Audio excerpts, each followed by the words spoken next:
how would you feel right now if I wrote you a check for $10 million? And I'll guarantee that it'll clear. Like, how would you feel? That'd be outstanding. Amazing. Yeah, right.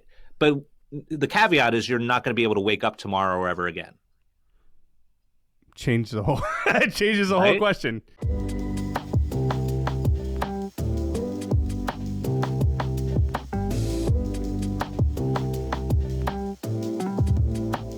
You're going to never believe this. We're on Spotify, we're on Apple, we're on Google. Go out there and listen to us. So we're excited about it. We're glad you're excited about it too. Hey everyone, welcome to Lunch Break. I'm Mike Harvey here with Tom Touchstone and my friend Edward Collins. Edward and I met about a year ago, right, Edward? In Mexico, mastermind retreat vacation we both went to, and our wives and our kids got along phenomenally well.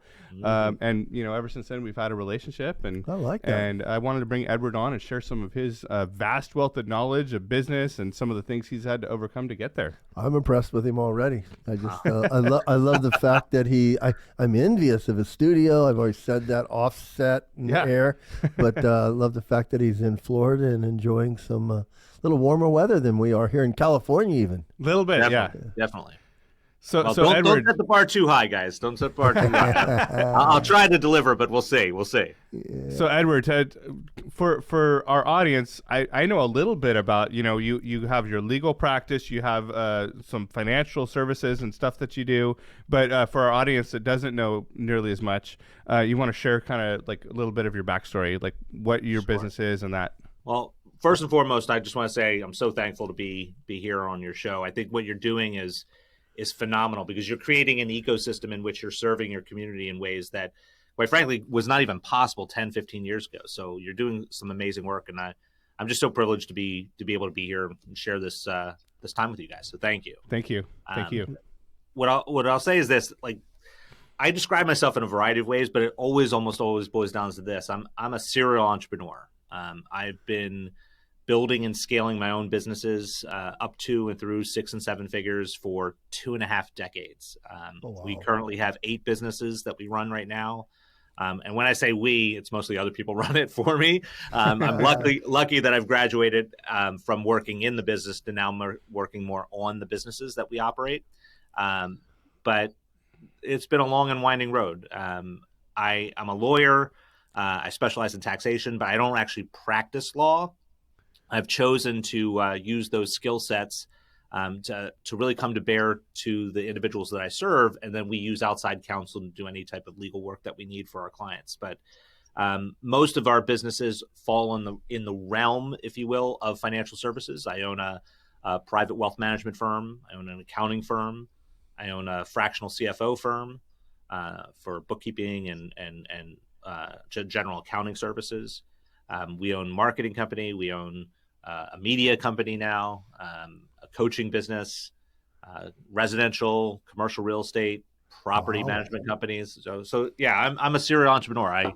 I love business, and I think that the journey of true financial freedom is found in wealth creation, and wealth creation, in my opinion, I'm biased, is real estate and business. Yeah, I would have to agree with that, Edward. That's awesome. Well, I love the fact that, and one thing about real estate is it doesn't go anywhere. You know what I'm saying? It's always pretty permanent. And it, like you said, and it's got a history of usually going upward. Well, and Tom, you and I both have quite a few friends that are independently wealthy. Mm-hmm. All of them are in either or most likely both real estate and business, right? Well, if you're in real estate, that is in and of itself a business. So when structured the right way, it really comes down to, again, if you're going to fight for any type of freedom that exists in the world, you want to fight for financial freedom because it leads to all other freedoms. Yes. And it's just in the course of my journey, I've witnessed that really there's only one thing that leads to that, and that's business ownership.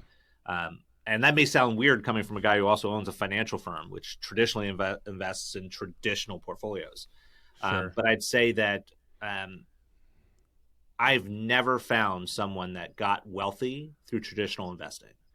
But I do believe traditional investing is good for accumulating wealth that you've already created. But creating wealth is something that's usually relegated to real estate specifically and or business specifically. So that's where I focus a lot of my attention, helping other business owners learn how to master the art of business, to figure out how to take themselves and their businesses to that next level.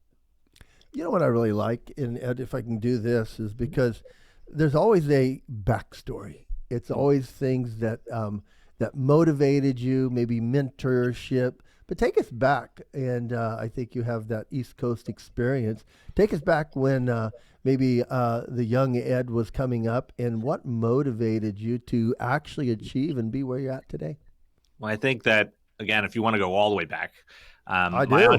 my entrepreneurial journey started like the summer after second grade in school.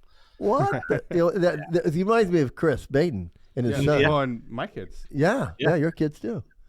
And so I did not come from money. My family had to struggle really hard just to get up to the poverty line. So I'm fifth of six kids. I have two older brothers, two older sisters, and one younger sister. I lost my father when I was 13, so a little bit later in my journey. My mother passed away when I was a senior in college. So from an entire upbringing standpoint, we didn't have much. So anytime we needed something, like for instance, if I would go to my mother and ask her for something, whether I saw a toy on a commercial or something of that nature, the response was always the same: we can't afford it. And what was, I think, challenging with that, obviously, that's because that's a limiting belief, a lack of abundance mentality. What I was very fortunate, though, is my mom had this opposing position where even though she would say that we can't afford it, she would almost always follow it up with, if you really want it, you'll figure a way to go get it yourself. Ooh, I like that. That's where the Ed's coming from. Yeah, absolutely. I could tell absolutely, that. Because what happened, I can remember it pretty vividly. It was the summer after second grade, and I remember seeing a commercial that showed a toy. And again, I was a child, I was like 7 years old at the time, so obviously I was pretty excited about seeing it. And I remember going to my mom and asking her if I can get it. And I remember, again, it was the common phrase: "We can't afford it, but if you really want to, figure out a way to go get it yourself." And I was watching an episode of Dennis the Menace. So I'm definitely dating myself. Dennis the Menace, and he had a lemonade stand in this episode. And I thought to myself, I could do that. I could open a lemonade stand. So that's what I did. I literally created a lemonade stand right across the street from my house. And I sold lemonade, and I made some money, not a lot of money. I made some money that day, the first day I did it. And I remember what I did. I did the absolute worst thing you could do with it. I just spent the money. I went to there was a local store. It was called the Smoke Shop, but it sold candy to kids essentially. And I can remember buying a bunch of candy and then sharing it with all my neighborhood friends, and them asking where I got it from. And I said, "Oh, I made some money yesterday." And I recruited a bunch of my friends to start working lemonade stands for me all around the neighborhood. So I had multiple lemonade stands. I would make the lemonade. I would take the lemonade to each of the stands, drop it off. I can remember I was using old 1 gallon milk jugs to make the lemonade in. And I remember delivering it. I remember the little Dixie cups that we were using to sell them out of. That was my start to entrepreneurism. Obviously, I didn't know what that was at the time, but I fell in love with the concept of making money. Not necessarily because I was in love with money, but I was in love with what money could do. It could provide for. Because money is not the most important thing in the world, but it impacts everything that it is, right? I mean, that's right. If you think about it, money dictates where you live. It dictates the type of lifestyle you have. It dictates your access to health and healthcare. It dictates your access to education. It dictates the relationships that you get to be in. So all of the understanding around money that I have was formed back then, and it was almost a constant struggle getting out of that mentality of lack. And learning the things that I know now with regard to abundance, et cetera. But I think your mother did you a great service, Edward, by telling you that very thing, that if you can find a way, you can have it, right? Absolutely. And I think that's something that a lot of people really just need to understand. The world is abundant. I mean, the universe will provide, and so I'm an unapologetic capitalist. I believe capitalism is the the best thing that's ever been shown to exist on our planet, because it gives the ability for anyone to create value. And if you create value, money follows, because money follows value creation. So if you go out into the universe and you create value for others, you can't help but do well.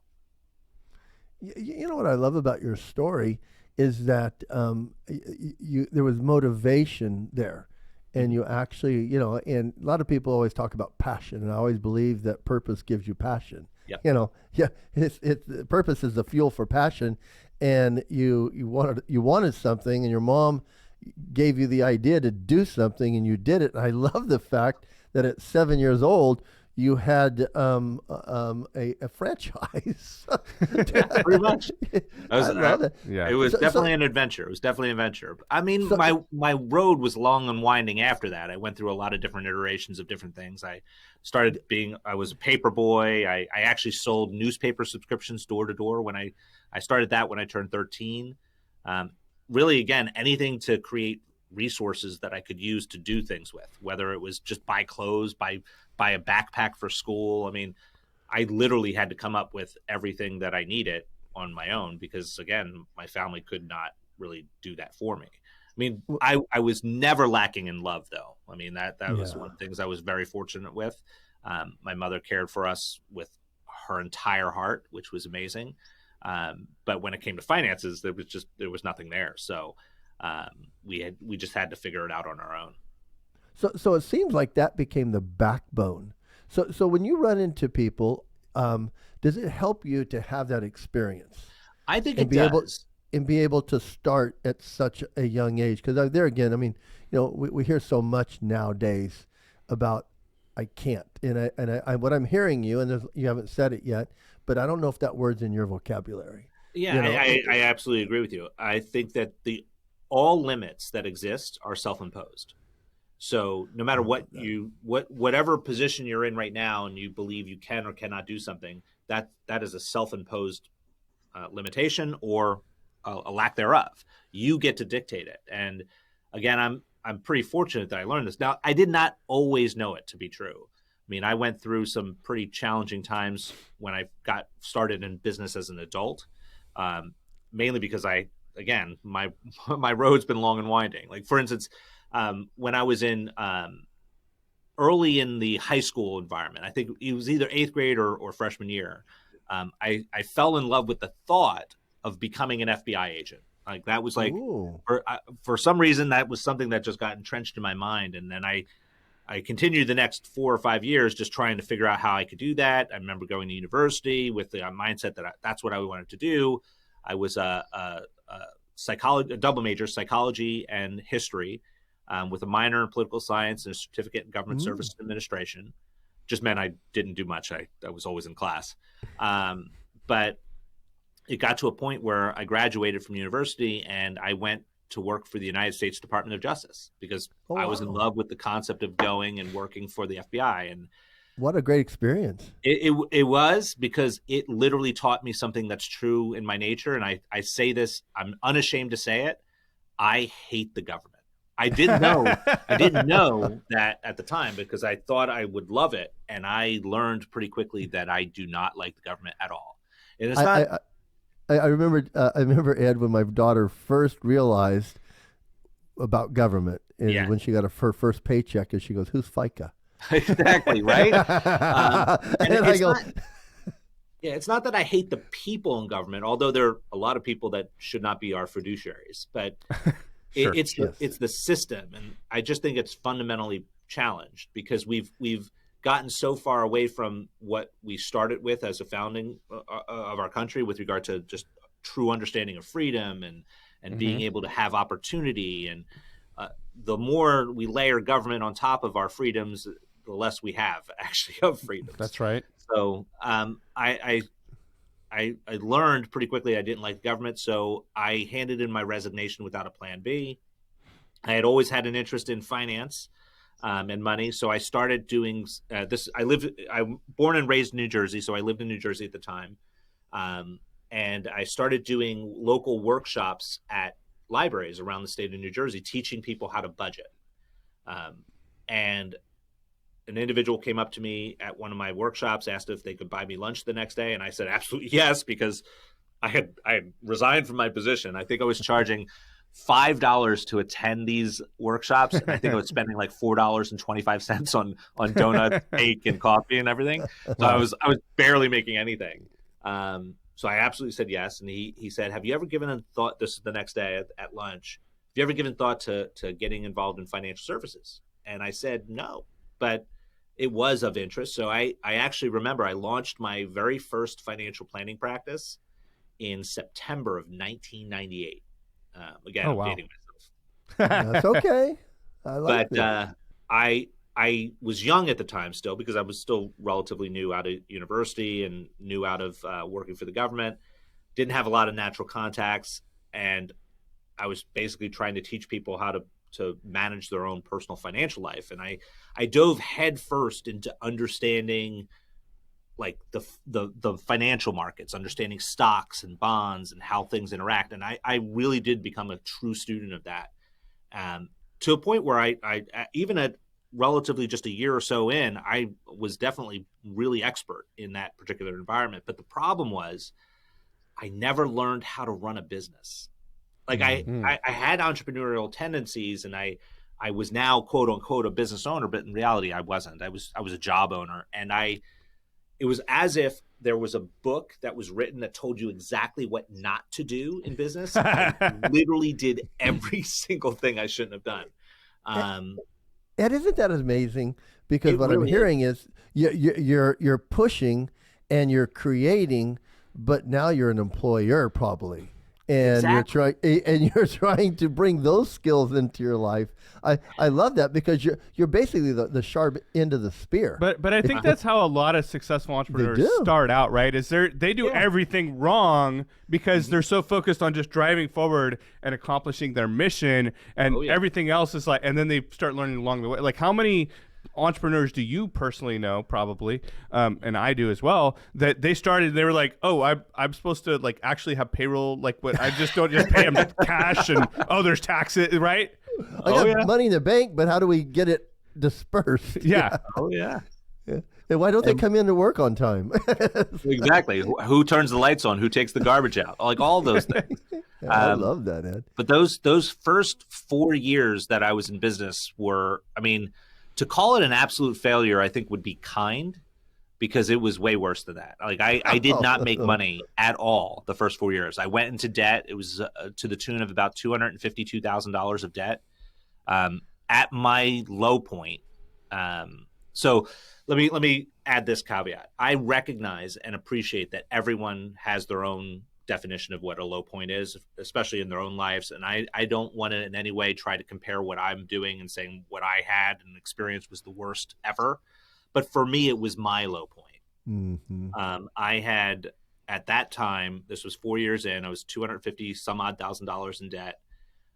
Had not yet made any dollars in my business. And the only reason I was still in business is because I'm super stubborn. Like I just don't give up.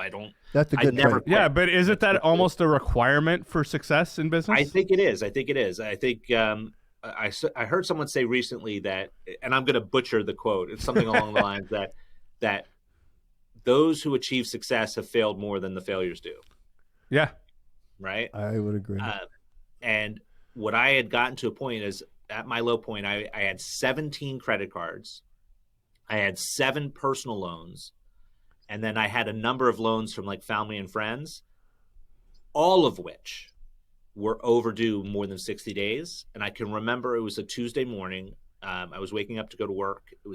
I was up around 6 a.m. or so. It was about 6:07 in the morning. I got a knock on the door. I can remember opening the door. There were two gentlemen standing in front of my door, and they were there to take my car. They were repossessing my car. And I can remember, like, I had to sign the paper that was on the clipboard. I can remember giving them the keys. I remember them putting my car on their flatbed and driving away with it. And like, I had to go to work, and my work was like 45 minutes away from where I was living at the time. And like, I had meetings that day, which I was hoping that I would actually start making some money. And I can remember I closed the door. I walked past, I had a kitchen table in my little kitchenette, because to call it a kitchen was also very generous. It was a kitchenette. I had this little table, it was a small round table. On top of it were piles of envelopes that had not yet been opened because I knew what was inside. They were all past due notices. I remember walking right past it. I remember going into the bathroom. In front of me in the bathroom was the sink and the mirror. I can remember walking up to the mirror, and I can remember just looking at myself in the mirror and saying, Edward, what are you doing? Like, whatever you're doing, it isn't working. And for the first time in my adult life, at that point, something clicked in my brain. Because up until that point, like I was extremely arrogant, because I did really, really well in school without ever having to try. So I thought I knew everything. And it was strange, because I can remember who I was before that moment. And in that moment I changed, because my brain just flipped a switch. And as I left the bathroom, I left my ego behind. I was for the first time willing to like reach out and ask for help, like ask people who were at levels that were above me, like, how did you get there? And I started reaching out to mentors, and I literally, and I know this is going to sound strange, but I literally just did exactly what they told me to do. I didn't deviate. I didn't ask any questions. I just literally did exactly what they said. And within a year, I broke even. For the first time, I actually made enough money to cover my expenses. So I didn't make money, but I didn't lose more money. And by the end of the second year after that, I had paid off all of my debt. And it was just because I got out of my own way. I just started listening to the people who actually knew, and I didn't have to reinvent the wheel. I just did what they did. Now, I didn't copy, but I modeled what they did. So I took what they did and I applied it to my own life and my own situation. And then I acted. I stopped trying to figure it out. I stopped trying to plan it out. I just did it. And I think that's like, if I have to leave anyone who's watching this or listening to this with any lesson, I think the greatest lesson you can learn is that the outcomes you desire only come from action. They don't come from anything else. You have to act. You have to put into practice the things that will get you there. And if you can model the right behavior, you can get the right results. I love it, Edward, because you're actually saying something. So can I ask a question? Please. Were the people you reached out to a little older, more experienced? Yeah, well, because there's a thing that says gray hair and wrinkles come with wisdom. Yeah. and so sometimes young people, Mike and I run up against this a lot. The young people will come up to exactly what you did. And I love what you did, because I love your analogy of looking in the mirror, because you're looking at the problem. Yes. And you tell people sometimes if you do that, you'll find the problem, and you saw it, and you did something that I think our audience needs to hear. You listened to people that you reached out to. Correct. Because how many times you reach out to somebody and they don't do anything that you say, but it's not a waste of time, because you hope that they'll come back to it. But I love your story, Edward, that you listened and you didn't copy, you modeled it, because you were specific. I love that, Mike. Yeah, and I think I would definitely agree with that. Any little bit of success I've had in my life have come from those two things. One, getting out of my own way, and in a number of ways. Like, that's one of the biggest things, like anything I've had success in. But number two, and this is always huge, and I think this is super important, right? Because a lot of people are like, oh, I'm going to figure it out, whatever. Like, I always, when I started, pretty early on when I started my business, I always knew, and this was before I knew of the whole marketing world that you and I are both in, Edward, and all that stuff and everything. I always had in my mind, somebody has figured this out. I just need to find who they are and ask them how to do it. And that I think applies to every area of your life. So again, I'm kind of a nerd when it comes to certain things. I'm a nerd in the concept of reverse engineering. I think that if you want anything in life, all you have to do is find someone who's done it and just reverse engineer what they did to get there. Like I use the analogy a lot when I sit down with business owners. I often talk about the fact that, like, I'm not trying to teach you how to get to Pluto, because no one has done that yet. Like, at the end of the day, no human has been there. But I'm trying to teach you how to get to 30,000 feet. because that happens every day when you get on a plane, right? So Mm. that's a possibility. If I know it's possible, all I need to do is reverse engineer the steps to get there, Yes. and then put those steps into practice. You have to do it. It's good to learn what the process is, but you actually have to then work the process. And that's where most people fall down because they lack discipline, Yeah, right? there's the word. There's the word. Yeah. If you want any characteristic to try to build within yourself, discipline is the one you want to have, because discipline will get you to do the things that are necessary even when you don't want to. And that is the biggest differentiator. I love the fact that you were getting ready to go to work when you were in debt and they took your car. You know, I mean, you weren't like laying in bed just going, you know, I wish somebody else would help me or come. The knock would have been different if it came and said, "Hey, we're here to give you money," right? Yeah. It's like, but it was there, and I love that whole scenario. And I think it's another important thing. And Edward, I know as a father, you can relate to this as well. But someone asked me one time when this was like probably 15 years ago, what's the most important or best thing that your father ever did for you? And I said, he kept his foot up my butt. He kicked me in the butt and made me keep going and was hard on me. I needed someone to be hard on me. And like, if you're watching and you're a parent, like, it's okay to not only you're doing your kids a service by being harder on them. And I'm not talking about being abusive, like definitely don't do that. Yeah. But, I'm talking about like being disciplined for your kids, because I think that's what's lacking a lot in society is the discipline, and that's where, you know, we have a lot of the problems we do. Well, Mike, I think you know this about me. I have pretty strong views regarding like child rearing and the whole makeup. I think that struggle is a necessary component of learning. Like, Amen. For instance, a baby learns to crawl when its toys are just out of reach, right? There has to be some struggle, because you have to then, if you're talking about physical growth, you literally have to move some muscle in order for that to happen. If you're talking about mental growth, you have to expose yourself to things that you're not comfortable with, learning things that are new. Like just having, whether you're talking about spiritual growth, exposing yourself to concepts and ideas and thoughts that are maybe foreign to you, just to test where you are now and to figure out where you want to be going. And I think that when it comes to children, like my kids are my world, like quite literally. Like everything I do now, once I had my children, everything I do now is for them. That's right. But it's not about making their life easy. It's about creating character within them so that they can go out and conquer the world for themselves.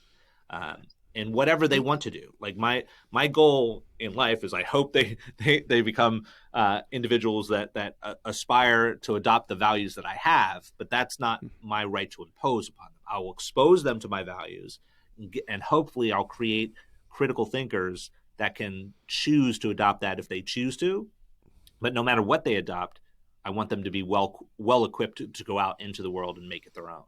And I think that I would imagine is the goal of every parent, right? I mean, it's the goal of every business owner too, right? If you're a business owner, you want to make sure that your business has the ability to go out and conquer the world, right? Whether that's your employees, whether that's your constituents, whether it's your customers. Like for me, it's the business owners that I serve. Like, it's always about figuring out how can you take the thing you care about, make it so much better so that it can just expand and grow, because that's legacy, right? And that's why we're all here. I love what you're even saying, Edward, because I mean, there again, I respect what you have done, but I see the process you've taken to get there. I mean, you may have said that things came easy to you in college, but you still had to apply yourself. You know, people don't get hired by the DOJ for just sitting around their house on the couch. That doesn't happen. You know, and I love the fact that you did something without a plan B, and then you had to figure out plan A after that. But as you're talking about it, you're pulling that 7th grade lemonade stand along with you, passing it on to your children, which is you're saying, hey, now I'm going to giving you some instructions. I'm going to help you out, but you're going to have to grab on. Mike and I always try to tell young ones, and young ones for me is anybody younger than me, which most people are. Everybody in this conversation is. But what it is children can't live on what their parents have done. are Correct. provided for. And I think it's a terrible injustice when people are expecting them to naturally come along. I tell this to both of my daughters who are 27 and 24, is that, life is hard, but we learned it young, and I always told them, I go, life is a great teacher, and, we've got to let those lessons, because be like a classroom without textbooks. Life comes along with lessons, and you got to learn from those. And I always tell them there's a difference between work and fun, and it's, work spelled differently than FUN. It's fun. I mean, it's great when you can have fun at work, like you're saying, but it's also that expectation of, I want to keep pushing. And I love the fact that you're still pushing even past what you've already accomplished. Well, I think one of the things that I'm pretty happy about that's part of my character is that I'm always grateful for everything I have. I'm just never satisfied. So I'm always pushing forward. I'm always doing something more because I'm just never satisfied. I always want more. I always expect more of myself. I always expect more of those that I surround myself with, whether that's my family, whether that's my friends groups, whether that's my business associates. I'm always expecting more because I'm never satisfied with it. And when it comes to it, I think that is something that has driven me to have what we have now. I mean, I'm blessed in what has happened. But I think blessings come from those who create them themselves mostly, right? I mean, at the end of the day, God serves those who serve themselves. Well, there's Jesus told people, he says, so be it according to your faith. Correct. I mean, there's a point where there's got to be something inside you that is going to move forward, Yes. And I think that's kind of what you're referring to is like, hey, you need to have some momentum either built up or you need to be able to get out there. I love your analogy with the baby. I'm going to steal that from you. I hope you don't mind that. Yeah. They start exercising when they start reaching for things that are outside their reach. Well, and I want to underscore something because I was talking to my team about this yesterday, and we're starting to see good success in some areas, and but I'm a man of faith. Edward, you probably know that. Yes. And but I was telling him, I was like, God blesses people, but He doesn't just bless them because they're sitting around and like, where's my blessings? Like He expects you to get on work, and right. you get wisdom divinely, and you get like skills. However, you're expected to use them, right? Go out and be aggressive and take charge. And I think that that kind of goes to what you're saying, Edward. Is like you're not just sitting around waiting for things to happen. You're making things happen. I love Moses' conversation with the burning bush. You got this animated moment. And the bush is telling him, which he's recognizing as God, that he needs to go to Pharaoh. And he goes, but I got a problem. I can't speak. Well, we'll work through that problem. It's like, it's a good acknowledgement. It's like you said, hey, you've had obstacles in your life, but you've been willing to say, let's go to that next level and give me some more, equipping, and I'll overcome that deficit and move forward. And I think, Edward, I'd like to have your comment on this one as we're just closing up. I think we're living in a time where there is lack of that. I mean, we see it in all kinds of areas, but I think that what do you tell those young ones that come to you and that you're detecting maybe they think it should be easier or you had it easy? What is that Edward Collins 101? ABC. Well, you may have heard of the 4 turns before with regard to the coming of ages and where you have hard times creating strong men, and then strong men create easy times, and easy times create weak men, and weak men create hard times. I mean, that's the evolution of every civilization, and it happens over and over and over and over again. I think that the only thing that's going to change wherever you are, no matter where you are, is your mindset.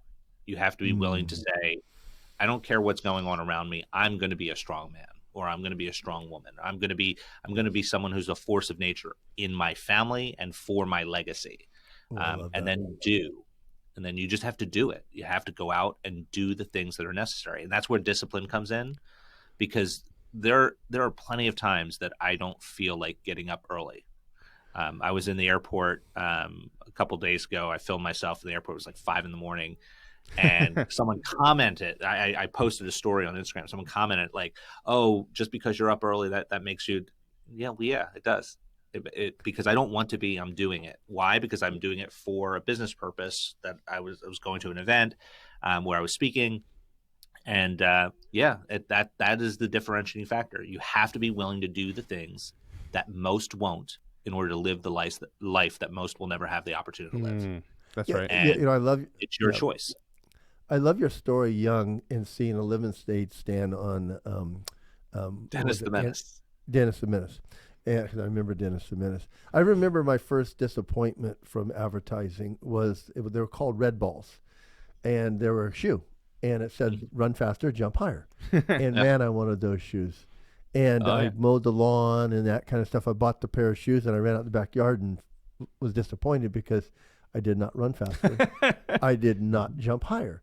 And I realized at that moment that something external is not going to help me with that. And I, as you said, you just do it. I go back to the Nike slogan, just do it. Well, you could buy a nice pair of shoes, but the shoes aren't going to do it. You have to apply yourself to whatever it is that you're going to do. Some things may make it easier, that we think that our phone and things are making everything work. Well, you still have to apply it. And that old grease, as far as getting up, brushing your teeth, getting out there in the airport at 5:30, the grind is there. Yeah, I think it comes down to understanding that there's a difference between a technician and an artist. Some people are naturally artistically talented with whatever it is, whether you're artistic in the actual arts, if you're artistic in the concepts of wealth, if you're artistic in the concept of business structure or education, whatever it may be, you may just have some natural talents. A technician, on the other hand, may not have all of those natural talents, but with tools, both of those individuals make a difference. A technician can make a difference with the right tools. An artist can make a difference with the right tools. But you know what? If you don't do either of those things, if you don't dedicate yourself to being a technician, don't dedicate yourself to being an artist, having the tool is not going to do anything. So if you don't put in the effort to train for sprints, no matter what shoe you're going to put on your foot, you're not going to be really good at doing sprints or high jumps or whatever it may be. You have to put in the work. I was talking with another business owner. She's an amazing individual who's on the health and nutrition side of the space. And she was talking about the reps matter. Like it matters. You have to do the thing. Like there are some things you can shortcut, and there are others that you can't. You just have to do it. Like there was another individual who was he owns a like a stretching yoga type of business, and he was talking about the fact that you can go on a diet and see a result in about a month or so. You can go to the gym even and see some results in about maybe 2 or 3 months. But with stretching, it takes a year because you have to do the fundamental things in order to get the ligaments to change, et cetera. Like that's the same thing in everything in life. There are some things that you're going to be able to do in a shorter period of time. There are some things that are going to take a long period of time. But you have to determine, is it worth it? Are you willing to sacrifice the life you have right now for the life you actually want? And that's what a decision you need to make as an individual. Like I can sit down and tell everyone here about all the different tax strategies that I teach business owners on how to keep more of every single dollar that they're making. Or I can teach you about how to take those savings and where to actually acquire assets that can generate cash flow for you in a passive way. So you're no longer trading your time for dollars. I can teach all of those things. But if that is not what is most important to you, and you're not willing to sacrifice the life that you have today to get the life you actually want, well, then it's just going to be wasted effort because you're not going to put into practice the things that it actually takes. You're not going to do the things over and over and over again in order to make them a habit, and then doing them even more to make them part of an expertise that you build within yourself. You have to do it because the reps matter, but you have to determine, is it important enough for you? That's actually was a line that Charlie Kirk told Yeah, us. yeah. We went to a Charlie Kirk event, and he said that. But I was sharing, and this is news to you, Tom. But I was talking to my guys last night, and I said, I really enjoy doing video stuff. And they're like, well, that's good, because you used to hate it. I was like, what? They're like, yeah, remember when you first started, like you really hated it? No, Mike, I have the first time. No, you don't. There was before that. that was bad, but it wasn't even the first. Good. I'm not saying it was bad. It wasn't good. But it is. It's putting in the reps, and like now, like I can jump on camera, like cold, cold start, exactly and like be that, good. Right. But when I first started, it was horrible, and I didn't even know what to say. But it's not, talking about this video. It's anything in life that you want to do. And I just did a episode of my new show that we're just launching last night. That is, it's supposed to be hard. Yes. It's not supposed to be easy, because if it was easy, one, everyone would do it, but two, it wouldn't be worth anything. It has to be worth Correct. it. Because everyone would be doing it. I mean, this also is an interesting point. I think you guys both know Alex Hormozi. He has an interesting phraseology that he uses. He basically says that it only takes 20 hours of absolute focus on any particular topic for you to become extremely well-versed in it. Now, the problem is most people wait 20 years before they invest their first hour.